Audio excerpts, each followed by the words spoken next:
키노 전공 교육 과정 프로그램이라고 해가지고 다양한 전공 교육 안에서 이제 성장할 수 있는 프로그램들을 운영하고 있는데요. 일단은 이 K 프로젝트 1학년 신입생들의 전공 교육 적응력 향상 및 기초 지식 함양 해가지고 1학년 친구들이 이제 신입생으로 들어왔을 때 적응할 수 있게 다양한 프로그램들을 이제 운영하고 있어요. 여러분들, 우리 지금 수험생들, 우리 수험피플들은 철이 좀 많이 들었잖아요. 그래가지고 대학 선택할 때 장학금, 그 다음에 등록금, 취업률 이런 것도 우리 좀 깐깐하게 보고 또 지원하지 않습니까? 그래서 잠시 뒤에 그런 것들도 함께 찾아보긴 할 텐데요.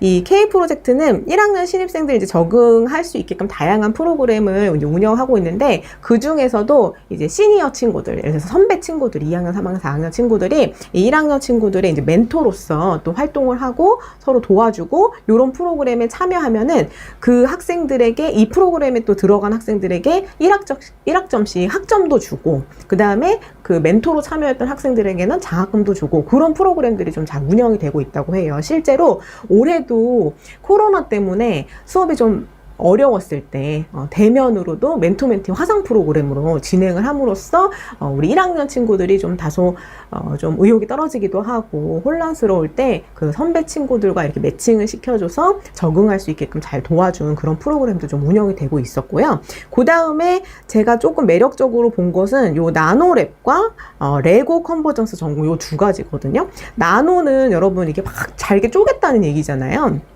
보니까 2, 3학년 학생들 이제 올라가면, 신입생들 말고 주전공 선택해가지고 올라가면요, 전공 분야 전문성 향상 이제 자신감 부여하기 위해서 도제 교육을 한대요. 근데 도제가 뭐냐면 여러분, 옛날에 대장장이들은 이론 수업을 한 게 아니라 내가 대장장이 전문가면 내 수제자를 삼아가지고 직접 이렇게 가르치면서 1대1로 이렇게 매칭하는 그런 게 도제교육이거든요. 근데 도제교육처럼 전공 분야의 학생들을 한 15명 내외의 학생들로 이렇게 묶는 거예요. 나노 단위로. 그래서 교수님들이 매칭돼서 그 학생들이 전공 분야의 전공성을 높일 수 있게끔 이렇게 잘게 쪼개서 크게 해가지고 큰 교육을 하는 그런 뭐 교양 강의나 이런 것도 있겠지만, 이 2, 3학년 올라가서 전공 분야를 좀 심화하기 위해서 이렇게 소규모 그룹 집단으로 도제 교육을 실시하는 그런 프로그램이 있었어요. 그래서 이런 것들은 또 우리 주 전공 분야의 전문성을 높이기 위한 굉장히 좀 대학에서 신경 써주고 있구나, 이런 프로그램으로 여러분들이 좀 확인을 하실 수가 있습니다.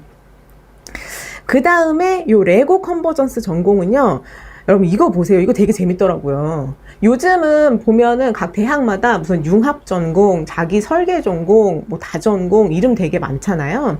이 건대 글로컬에서도 여러분 주전공으로 아까 우리 개설됐던 요 학과들로 물론 하나하나 선택해서 들어가시면은 주전공 하실 수 있는데, 뭐 복수전공, 뭐 다전공 이런 거 다 가능합니다. 그런 것도 가능하고요. 제가 조금 재미있게 봤던 거는 이건데, 이거는 제가 한번 여쭤보고 싶었어요. 이거 레고가 진짜 그 우리 블럭 이름 그런 거예요? 그래서 이름 레고로 지은 겁니까? 너무 재밌게 읽었던 게 뭐냐면, 여기 보세요. 식품학 전공 있잖아요. 식품학 전공 있고 소프트웨어 전공 있고 유아교육과 전공이 있으면 이 세 개 전공에서 공통되는 그 전공 과목 그 학업 내용을 뽑는 거예요. 그래서 식품학에서 프리미엄 펫푸드, 그 다음에 소프트웨어에서 빅데이터, 그다음에 유아교육에서 인간과 반려동물의 소통, 이렇게 공통되는 거를 이렇게 교집합으로 뽑아가지고 반려동물 생태 전문인재 양성 전공이라는 새로운 전공을 만드는 거예요. 이거 되게 재밌더라고요. 그렇죠? 그래서 전혀 달라요, 범주가. 여기 보시면은 식품은 여기 식품학과에 있는 거고, 소프트웨어 전공은 여기 컴퓨터공학과로 올해부터 이제 이름이 바뀌었고요. 그래서 보시면은 여기가 소프트웨어 전공, 컴퓨터공학과, 그 다음에 여기가 식품학과, 그 다음에 유아교육과. 어떻게 보면은 전혀 다른 전공인데, 여기서 이게 되게 참신하더라고요. 반려동물 생태 전문인재 양성 전공을 하나를 개설을 해서 그게 이제 전공 분야가 되는 거예요. 내 전공 분야. 그리고 여기도 마찬가지입니다. 여기도 뷰티 화장품 전공 있죠. 그 다음에 의학공학 전공 있죠. 요게 이제 올해는 의공이 이름이 이제 바뀌죠. 바이오 메디컬 공학과로 바뀌어요. 그리고 이제 마케팅, 경영에서 마케팅, 요거 세 개를 이렇게 교집합을 묶어가지고 뷰티 디바이스 전공. 아마도 뷰티 디바이스니까 우리 왜 막 얼굴에 뭐 이렇게 기기를 가지고서는 뭐 이렇게 주름 뭐 없애고 뭐 미들카 뭐 그런 거 있잖아요. 그런 분야일 것 같아요. 근데 이렇게 전혀 다를 것 같은 분야들의 전공을 묶어가지고 이렇게 새로운 전공을 개설을 하더라고요. 그래서 요게 지금 아마 써주시는 거 보니까 매년 전공이 새로 개발되고 있다고 하는 걸 보니까 좀 시기에 맞춰서 그때마다 좀 핫한 새로운 진로 분야에 대한 융합 전공들이 생겨나는 것 같아요. 제가 그 부분은 잠시 뒤에 또 힐링바이오 공유대학이라고 해서 그 서울 캠퍼스랑 함께 융합해서 수업을 들어서 이수하는 그런 융합 대학 그 프로그램이 있는데 그것도 작년하고 다르게 또 새로운 그 분야들이 지금 신설될 계획으로 이제 잡혀 있더라고요. 그런 거 보면서 좀 굉장히 이게 참신한 좀 시대의 변화에 좀 빠르게 발맞춰지지 않나. 근데 어떻게 보면 그게 좀 학교 규모가 오히려 좀 이렇게 작으니까 학교 자체에서 학생들을 좀 이끌어줄 수 있는 그런 프로그램들이 운영이 가능하지 않을까. 저는 그렇게 좀 생각을 해봤습니다. 요게 되게 재밌더라고요. 레고. 이거 레고 그 이름 맞아요? 그래서 여기 지금 진학하려고 하는 친구들 중에 내가 여기 하나하나에 지금 관심이 있어서 준비를 한 건 맞지만 굉장히 나는 우리 특히나 올해 2015 교육과정 문이과 통합이라고 해가지고 사실 문과 과목이랑 이과 과목을 좀 골고루 들어서 내가 문과인지 이과인지 좀 헷갈리는 친구들이거나 나는 정말 양쪽에 흥미가 많다 이런 친구들 좀 많거든요. 그런 친구들이 이런 융합 전공 프로그램에 들어가면 좀 더 두각을 나타낼 수 있지 않을까 그런 생각을 해봤습니다.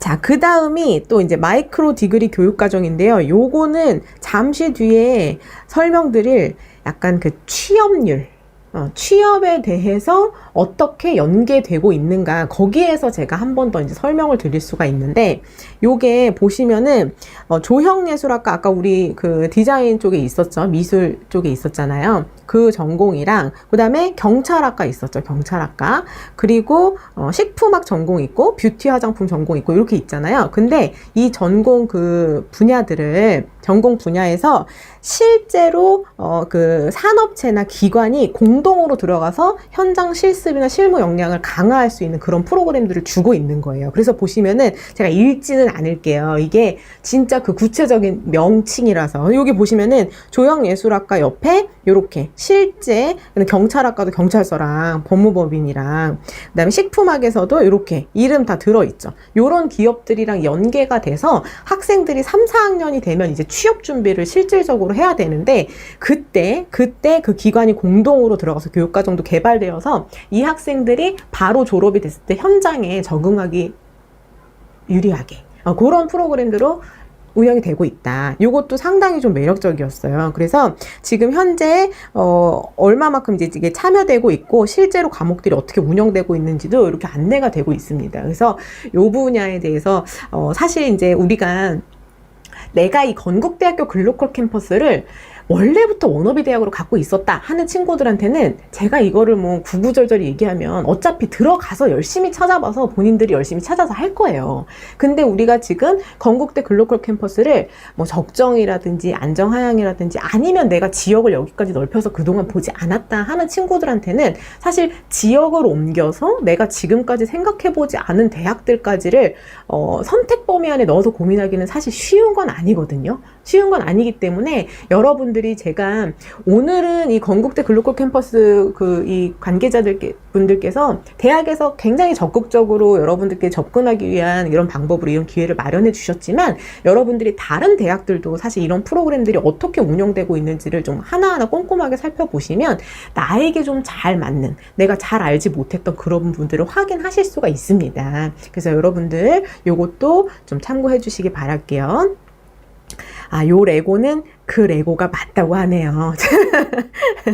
그러니까 이렇게 전공들을 좀 이렇게 공통된 부분들을 이렇게 끼워 맞춰가지고 아마 전공 그 융합 개발하는 그 부분으로 이름을 아마 적어주신 것 같아요. 그래서 사실 작년에 제가 우리 건국대 글로컬 캠퍼스에 대해서 2020 설명회를 할 때는 이 전공 분야에 대한 융합을 이렇게 심화해서 설명드리지 못했었는데, 올해는 이것들이 특히나 올해 2015 교육과정에 들어갔던 친구들이 그게 문과 과목이든 이과 과목이든 본인들이 이 통합 교육이라는 것 안에, 명칭 안에 들어가서 이제 공부를 함으로써 내가 대학에 들어갔을 때 좀 개발될 수 있는 범위가 넓다라는 것을 좀 머릿속에 많이 갖고 있었을 거예요. 그래서 여러분들이 이런 좀 재밌는 프로그램 안에서 학교에서 개설되어 있는 학과들은 다른 대학에 비해서 그렇게 규모가 큰 건 아니지만 들어가서 확장할 수 있는 기회가 많다라는 거는 여러분들이 좀 기억을 해주셨으면 좋겠습니다. 자, 거기에 더해서 요거 아까 연계 설명드리면서 말씀드렸던 것처럼 교차 지원, 모든 모집 단위에서 계열 상관없이 수시든 정시든 모두 교차 지원이 가능하다 이렇게 열려 있으니까요. 고등학교 과정에서 내가 좀 과학 과목 좀 많이 들었어요, 제가 좀 사회 과목 많이 들었습니다 하는 친구들도 사실 전공과 상관없이 지원은 가능하다. 다만 이거는 어디까지나 좀 열려 있다라는 뜻이고요. 열려 있다라는 뜻이고, 그래도 여러분들이 내가 예를 들어서 우리 바이오 쪽으로 자연 계열이 좀 강한 쪽으로 들어가고 싶은데 저는 완전 사회 과목만 다 듣고요, 1학년 때 통합과 과탐실만 듣고 과학 과목 하려고 하나만 더 듣고요 못 들었어요 하는 친구들은 사실 그 분야에 일단 들어가서 내가 학업을 하거나 혹은 면접에서 질문을 받거나 할 때 좀 어려움을 겪을 수 있습니다. 그래서 여러분들이 내가 그 분야에 대한 진로 비전을 아주 명확하게 갖고 있는 친구라면 면접에서 답변할 수 있게끔 준비를 해주셔야 되는 거고요. 내가 이수하지 못한 부분에 대해서 혹은 내가 주전공으로 준비했던 인문사회과학 계열로 들어가신 뒤에 아까 우리 레고, 컨버전스 전공 같은 것들을 활용하셔서 관심 있는 분야까지 확장하는 것도 좋은 기회가 될 수 있다. 이렇게 참고를 해주세요. 자, 그 다음에 글로컬 캠퍼스 내에서 전과나 복수 전공 뭐 다 가능합니다. 그래서 인문, 자연계 전공간 당연히 가능한데 그 중에서 좀 예외가 있죠. 간호학과나 유아교육과, 그 다음에 예체능 계열로는 불가능하다. 그래서 불가능한 범위는 여러분들이 좀 알고 지원을 해주셔야 합니다. 자, 그리고 예체능 계열은 소속 계열 내에서만 전과는 가능하다. 그러나 일반학과 다전공은 다 가능하다. 예체능에서 일반학과 다전공은 가능하다. 그리고 전과대조 같은 경우에는 전과는 여러분 복수 전공은 내 전공이 2개가 되는 거고, 전과는 들어갔던 데서 과를 아예 옮겨서 다른 과 소속이 되는 거잖아요. 그래서 졸업할 때 아예 다른 과로 이제 나오는 거예요. 그거는 입학 정원의 한 20% 정도로 이렇게만 운영이 되고 있다. 이렇게 참고해 주시기 바라겠습니다. 자, 지금까지 우리 뭐 알아봤냐면요, 여러분이 건국대학교 글로컬 캠퍼스에 대해서 어떤 과가 개설되는지 잘 모르셨다. 그래서 이런 과들이 개설되어 있었고, 근데 개설되어 있는 과보다 더 융합된 다양한 전공들을 만들어 갈 수 있다. 그래서 전공의 확장을 일단 하나 설명을 드렸어요.